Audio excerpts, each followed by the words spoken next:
travailler ta respiration pour améliorer ton chant, je te propose une série d'épisodes sur ce thème pour t'aider à gagner en endurance, en énergie et en justesse. Aujourd'hui, je te présente l'épisode 1 qui va concerner l'accollement des cordes vocales. C'est tout de suite.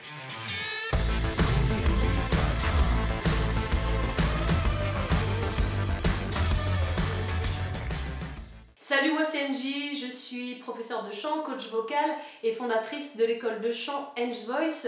Aujourd'hui, nous allons parler de la respiration et plus particulièrement de l'accollement des cordes vocales. Alors qu'est-ce que ça veut dire? En fait, tu dois apprendre à bien accoler tes cordes vocales pour pouvoir avoir un son bien net et éviter toute fuite d'air. Quand tes cordes vocales ne s'accolent pas bien, tu vas avoir une voix soufflée. Ça veut dire que tu as une fuite d'air constante dans la voix. Alors c'est plus subtil parfois, on n'entend pas forcément autant d'air, mais si tu en as un petit peu, tu as forcément une perte de souffle et du coup ça va devenir peut-être plus compliqué de tenir des notes longues, tu risques de perdre en énergie et même en puissance. Pour travailler l'accollement des cordes vocales, je te propose de te munir d'une paille. La mienne est en inox, je te laisse libre choix de la sorte de paille que tu vas utiliser. Fais juste attention au diamètre, on veut un diamètre classique. Voilà, ça travaillera juste plus efficacement. Alors oui, j'ai déjà fait une vidéo avec une paille il y a plus de 8 ans. Je t'invite à aller la regarder si tu as envie de commencer déjà à travailler avec la paille. Aujourd'hui, ce que je te propose, c'est un exercice un peu plus intense. Donc je te conseille d'aller la regarder et de revenir pour suivre celle-ci. Pour ça, on va juste souffler dans la paille. Jusque là, c'est facile. Tu vas contrôler avec ta main le filet d'air qui sort, pour vérifier que ton flux d'air reste constant. On va éviter de sortir de l'air par le nez et il ne faut aucune fuite d'air au niveau de la bouche. Si ça c'est ok, on va commencer à rajouter un son. On va souffler d'abord et ajouter un son progressivement.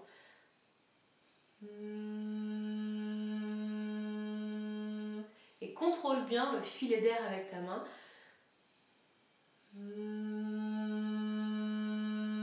Essaie de garder la même quantité, le même flux d'air dès que tu ajoutes ton son. Évite les départs de son trop agressifs.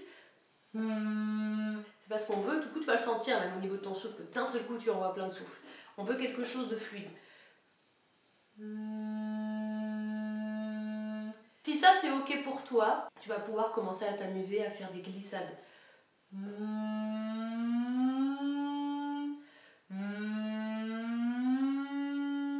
Glissade montante, glissade descendante.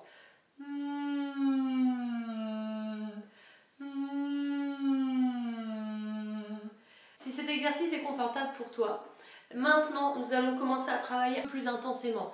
Pour ça, on va boucher un petit peu, alors peut-être à la moitié, c'est à toi de le doser. On va boucher un peu la paille, pas complètement, sinon ça ne marchera pas. On va essayer d'augmenter la pression pour que ça travaille encore plus.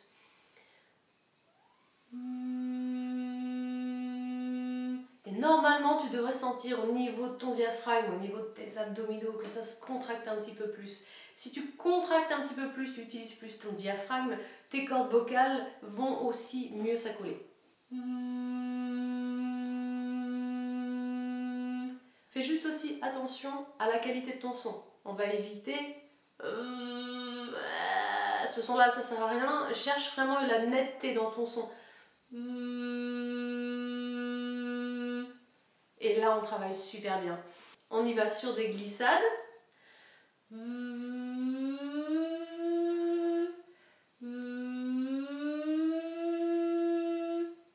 Et glissade descendante.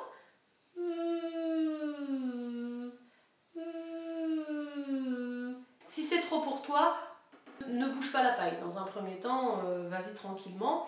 Ça travaille déjà très bien. Mais moi, l'objectif, c'est vraiment de te faire travailler l'accollement des cordes vocales un peu plus intensément pour que tu gagnes en puissance, en aisance, en souffle, en énergie, en endurance.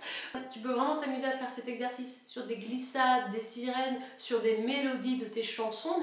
Et puis, on peut faire des gammes. Je t'en propose une pour aujourd'hui. On y va.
Souvent on me demande combien de temps il faut le travailler.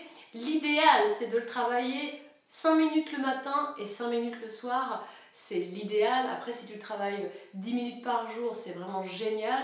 Et après, eh bien, si tu n'as vraiment pas le temps, mais que tu chantes beaucoup, prends au moins 10 minutes pour t'échauffer avec cet exercice. Ça sera déjà un très bon entraînement. C'est terminé pour l'épisode 1 sur travailler sa respiration pour mieux chanter. Je te donne rendez-vous la semaine prochaine pour l'épisode 2 sur savoir quand respirer. À bientôt, ciao!